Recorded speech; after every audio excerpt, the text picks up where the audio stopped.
వాళ్ళు వైసీపీలో ఉన్న వాళ్ళు అంటారు అయ్యే ఇది మా ఓడిది కాదు. మీ ఓడిది కాదంటే మీరు చూసారా? ఇలాంటి నీచమైన ధోరణిలో ఉన్నటువంటి వాళ్ళు ఎందుకు రోజా గారు రెచ్చిపోయి మాట్లాడేసి ఒక దరిద్రుడు జైలుకి వెళ్తే ఇంకో దరిద్రుడు సపోర్ట్ చేశాడు అని ఇలాంటి మాటలు మాట్లాడారు. దీనికి అన్ని మూల్యం చెల్లించుకున్న రోజు దగ్గరలో ఉంది. ఏదైనా మాట్లాడితే పోనీ మీ జిల్లాలో ఉన్న పెద్దిరెడ్డి రామచంద్రారెడ్డి ఎందుకు మాట్లాడలే? మీ జిల్లాలో ఉన్న ఎంతమంది మహిళా ఎమ్మెల్యేలు ఉన్నారు, వీళ్ళు ఎందుకు మాట్లాడలే? మీరు ఏంటి అనేది అందరికీ తెలుసు. కాబట్టి నోరు ఉంది కదా అని ఎలా పడితే అలా పడేసుకోకండి. తీర్పు అద్భుతంగా ఉంటుంది. సంక్షేమ బాటలో కూటమి సంక్షేమ బాటలో అద్భుతంగా ప్రయాణిస్తుంది. అద్భుతమైన మేనిఫెస్టో వాటిని తీసుకెళ్ళటానికి ముఖ్యంగా నేను వచ్చిన కార్యక్రమం ఏంటంటే ఒక స్ట్రీట్ ప్లే ఒకటి చేస్తున్నాం. మొత్తం మా హీరో మా మేనల్లుడు ఒక సినిమా చేశాడు, రెండో సినిమా హీరోగా చేస్తున్నాడు. మేము కూడా సినిమాలు ఆపేసాం. మొత్తం ఈ ప్రచారంలోనే ఉన్నాం. అద్భుతమైన ఇప్పుడు రాముడు బ్రహ్మాండంగా రామరాజ్యం వచ్చేసాక మేమందరం హాయిగా ఇంట్లో కూర్చోవచ్చు, హాయిగా మా పనులు మేము చేసుకుంటాం.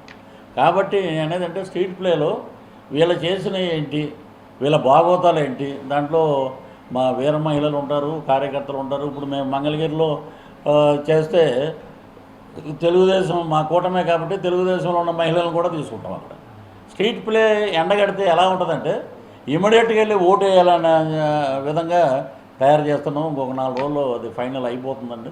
సో మా ప్రచార కమిటీ చైర్మన్ బన్నివాసు గారు మరి వారు కార్యక్రమాలు కూడా సరి చేస్తున్నారు.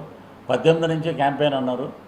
మరి వారి అడుగుజాడలో మేమందరం తీసుకెళ్ళి అద్భుతమైన మా వంతు ఉడతా భక్తిగా ఒక జన సైనికుడుగా నేను జనసేనలో ఉన్నా. నేను ఏమి పవన్ కళ్యాణ్ గారు నిజంగా మహానుభావుడు, దేవుడు. 1 to 1 మేము మాట్లాడినప్పుడు ఆయన అన్న మాట ఒకటే, మీరు ఏమి ఎక్స్పెక్ట్ చేస్తారు, నేను ఏమి ఎక్స్పెక్ట్ చేయట్లేదండి, మీ అడుగు పడితే మీ అడుగు వెనకాల నా అడుగు ఉండాలి. అద్భుతమైన వ్యక్తులు కలిశారు, అద్భుతంగా పరిపాలన ఉండాలి. కాబట్టి నేను మీతో పాటు ఉంటానండి, మీ జెండా మోసే జన సైనికుడిగానే ఉంటాను. పవన్ కళ్యాణ్ గారు వదిలిన ఇప్పుడు షర్మిల జగనన్న వదిలిన బాణం షర్మిల అన్నారు, అది కాంగ్రెస్కి వెళ్ళింది. ఇప్పుడు ప్రదేశ్ కాంగ్రెస్ అధ్యక్షురాలు అయ్యి ఒక పోటు పొడుస్తుంది. ఇన్ని అది కొంతమంది డ్రామా అంటారు, కొంతమంది నిజం అంటారు. అవన్నీ మనకు అనవసరం. కానీ ఆ పోటు దెబ్బ దగ్గర 10 to 12% ఓటింగ్ అయితే వెళ్ళిపోద్ది వెనక్కి. సో రేపు కడపలో వైఎస్ షర్మిల గారు అద్భుతంగా గెలిచినా కూడా ఎవరు మాట్లాడే ప్రసక్తి లేదు, అలా ఉంది. సో ఇవన్నీ ఇన్ని రకాలుగా ఉన్నాయి. మేము మా ప్లే ద్వారా మేము ఎవరిని తిట్టం. ఇప్పుడు ఇక్కడ బూతుల యూనివర్సిటీలో తర్ఫీదు అయిపోయిన వాళ్ళు ఉన్నారు, జోగి రమేష్, మిగతా క్యాండిడేట్లు, వాళ్ళ పేర్లు చెప్పడానికి కూడా మాకు అసహ్యంగా ఉందన్నమాట.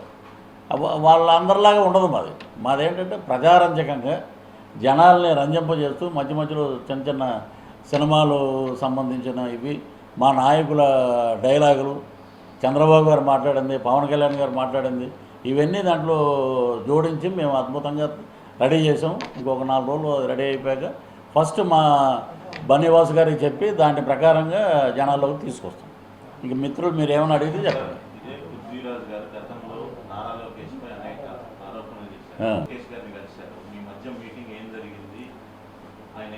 ఆయన నిజంగా ఏంటంటే అప్పుడు ఏంటంటే నేను చెప్పా ఏపీఎంలో చిప్పు దొప్పినప్పుడు ఎన్నో మాటలు మాట్లాడతాం మనం. చిప్పు కరెక్ట్గా ఉందనుకోండి అన్నీ కరెక్ట్గా ఉంటాయి. బాబు నువ్వు ఇలా మాట్లాడు అని అంటే అలా మాట్లాడాలి. అక్కడ ఉన్న కొంతమంది వ్యక్తులు ఉన్నారు, మనం పేర్లు అనవసరం చెప్పడం. అన్న నువ్వు అపోజిషన్ అప్పటి నుంచి ఉన్నావు, ఇంకేముంది నువ్వు సినిమాటోగ్రఫీ మినిస్టర్ ఏదో ఒరే మీకు దండం పెడతానరా నిజమేనరా ఇదంతా అంటే, ఒరే నిజమన్నా నువ్వు అపోజిషన్లో ఉన్నావు, మళ్ళీ రా అన్న నువ్వు అది అని మళ్ళీ తీసుకొచ్చారు. మేమేం అడగలేదు, మాకు ఇమ్మనమని ఇచ్చారు. ఇచ్చిన ఎక్కడైనా సరే ఒక పిల్లోడు జన్మనివ్వడానికి 9 నెలలు పడుతుంది, 3వ నెలలోనే మాకు అబార్షన్ అయిపోయి బయటికి పంపించారు.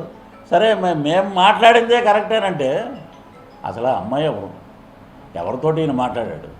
ఇక్కడ సంజన సుకన్య అని 2 ఉన్నారు. ఏం చేస్తావు, అన్నం పెడతావు, ఏదో ఒకటి పెడతారులేండి, తలంటే ఏదో పెడతారులేండి అందాను. ఇవన్నీ క్లియరు. ఆడు జిప్పిప్పు చూపించాడు. పోర్న్ సెక్స్లో వరల్డ్లో 3rd ప్లేస్లో ఉంది 10 రోజులు. వీళ్ళు పార్లమెంట్లో ఉన్నవాళ్ళు అన్నమాట. గోరెంట్ల మాధవ్ గారు, ఆయన ఎక్కడ కనపట్లేదు.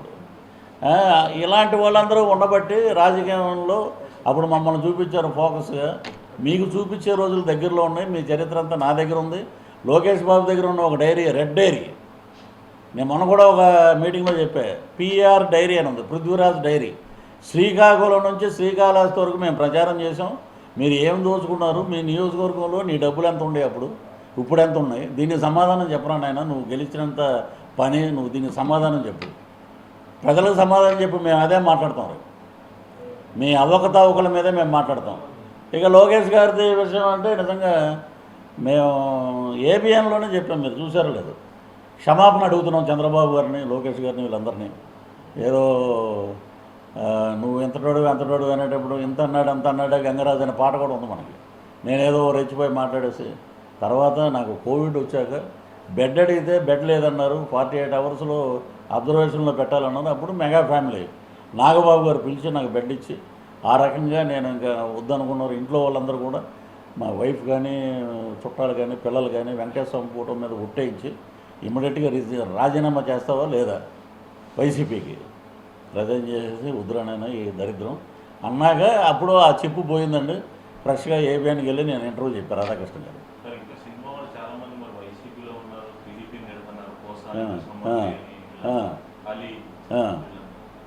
ఇప్పుడు పోసాని గురించి మీకు తెలియదు ఏముందండి. పోసాని కృష్ణమూర్తి సినిమా వాళ్ళు ఎవ్వరూ లేరు, వాళ్ళిద్దరే ఉన్నారు అక్కడ. ఇప్పుడు 95 మంది వీళ్ళు ఎవరు ఎలక్ట్రానిక్ మీడియా అడ్వైజర్స్. ఒకప్పుడు రాఘవేంద్ర గారు ఒకరు ఉండేవారు, మనం చూసాం. ఎలక్ట్రానిక్ మీడియాకి సంబంధించి ఒక రాఘవేంద్ర గారు ఉండేవారు, ఒక 5-6 ఉండేవారు అంతే మెంబర్స్. ఇదేంటి ఇది, ఒక్కొక్కరికి బ్రహ్మాండమైన శాలరీసు, వాళ్ళ కార్లు, వాళ్ళ గన్మెన్లు, వీళ్ళు ఏం పుడిచారు, అందరూ నిశానిగాళ్లే కదా, ఎవరు అంత అక్కడ ఉంది. ఓ గట్టిగా మాట్లాడితే ఏదనంటే మేము సిద్ధం, దేనికి సిద్ధం, ఓడిపోవటం సిద్ధం. ఇప్పుడు కేఏపాల్దే నిన్న చూశాను నేను, మా ఓడు చూపించాడు నిన్న.